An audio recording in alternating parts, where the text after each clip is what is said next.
Okay, we're going to talk about the classification of elements.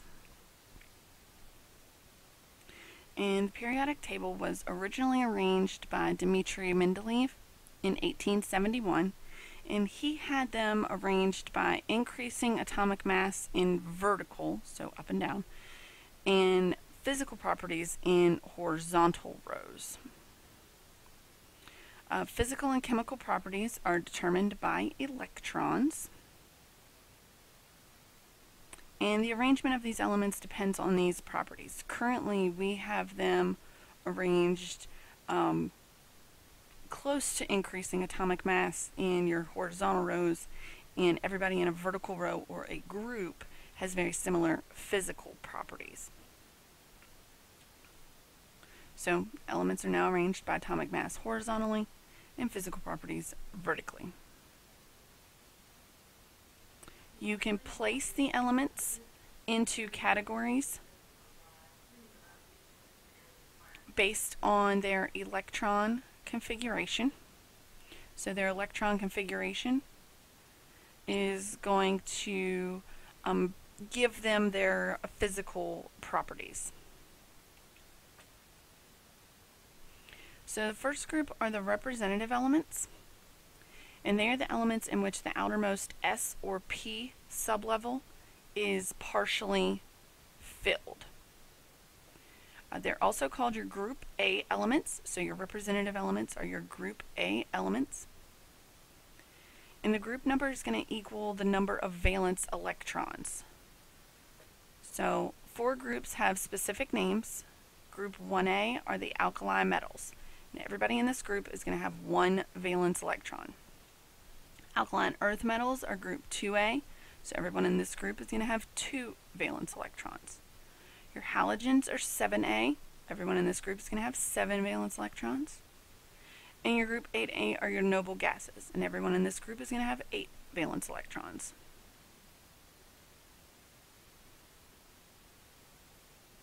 So your representative elements on the periodic table are your groups 1A, 2A, 3A, 4A, 5A, 6A, 7A, and 8A, or your S and P blocks make up your representative elements. Your noble gases are the elements in which the S and P sublevels are filled. Remember, they're at the very end. They're going to have their octet. They belong to group 18 or 0 or 8A. You will more commonly see 18 on the periodic table, but you can use this 8A as a reference to find the number of valence electrons. They're sometimes called inert gases because they don't participate in a lot of reactions. They don't want to be with anybody. They have their octet, they don't want to share, and they don't want to take on any more electrons. So this last group, they are part of the representative elements, but this last group over here are the noble gases, your group 8A. Next are the transition metals, and they're the elements in which the outermost S and D sublevels contain electrons. Remember when we got to the D block, we said those were our transition metals. We start to fill our D sublevel. They are also called group B elements, so sometimes you will see a B in the numbering over their groups. They are characterized by the addition of electrons to the D orbital. And so these are your transition metals. This piece that drops down, our D block, are your transition metals.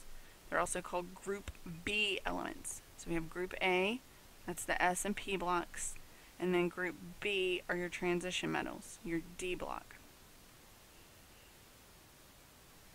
Your inner transition metals are the elements in which the S and F sublevels contain electrons.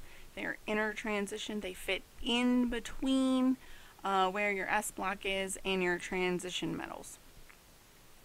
They are characterized by the addition of electrons to the F sublevel. So it would go S, F, D, and then P if you're filling. And so it's these last 2 rows down here on the bottom that are your inner transition, and they're actually going to fit into this space right here.